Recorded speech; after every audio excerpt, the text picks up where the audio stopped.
আজকে প্রথমবার আমি আমার বেবিকে অ্যাপেল পিউরি দেব, এই জন্য একটা অ্যাপেল নিয়েছি। আমি যেহেতু ফার্স্ট টাইম মা হয়েছি, নিউ মম হিসেবে আমার অনেক কিছুই অজানা, অনেক কিছুই আমি জানি না।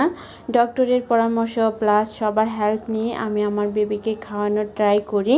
আমার কাজকে আরও সহজ করার জন্য আমি একটি মিনি কুকার অর্ডার করি।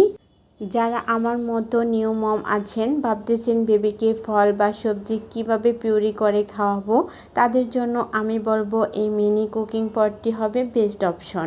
যাদের বাসায় গ্যাসের ঝামেলা আছে তারা এখন থেকে খুব সহজে এই মাল্টিপারপাস ইলেকট্রিক মিনি কুকিং পটটি দিয়ে যে কোনো খাবার রান্না করা, ফ্রাই করা, সেদ্ধ করা সব কিছুই করতে পারবেন খুব ইজিলি। আমি এই মিনি কুকারটি নিয়েছি আরাবস গ্যাজেটস এই ফেসবুক পেজ থেকে। আপনাদের সুবিধাতে আমি ওনাদের পেজ লিঙ্ক ক্যাপশনে মেনশন করে রাখবো, চাইলে আপনারাও নিয়ে নিতে পারেন। এখন চলে আসি আমি আমার বেবির খাবারে। এই তো আমি আমার বেবির খাবারের জন্য অ্যাপেলটাকে খুব ভালোভাবে স্টিম করে নিয়েছি। স্টিম করার পরে এখন আমি খুব ভালোভাবে ম্যাশ করে নেব। আর এই ম্যাশারটাও আমার অনেক বেশি কাজের। এই ম্যাশারটা দিয়ে আমি খুব ইজিলি সব কিছু ম্যাশ করে আমার বেবিকে খাওয়াতে পারি। আর এই তো এখানে আমি খুব ভালোভাবে ম্যাশ করে এখন একটু পানি দিয়ে নিচ্ছি, যেহেতু ও শক্ত খাবারটা একটু নিতে চাচ্ছে না। এই জন্য আমি আমার বেবিকে একটু নরম করে খাওয়ানোর ট্রাই করি। কারণ ও যেভাবে খেতে চায় আমি ওকে সেভাবেই খাওয়ানোর ট্রাই করি, যেভাবে ওর খাওয়া খুব বেশি সহজ হয়। আর এই তো খুব বেশি পাতলাও না, খুব বেশি ঘনও না, মিডিয়াম রেখে আমি ওর খাবারটা বানিয়ে নিয়েছি। এখন ওকে খাওয়ানোর পালা।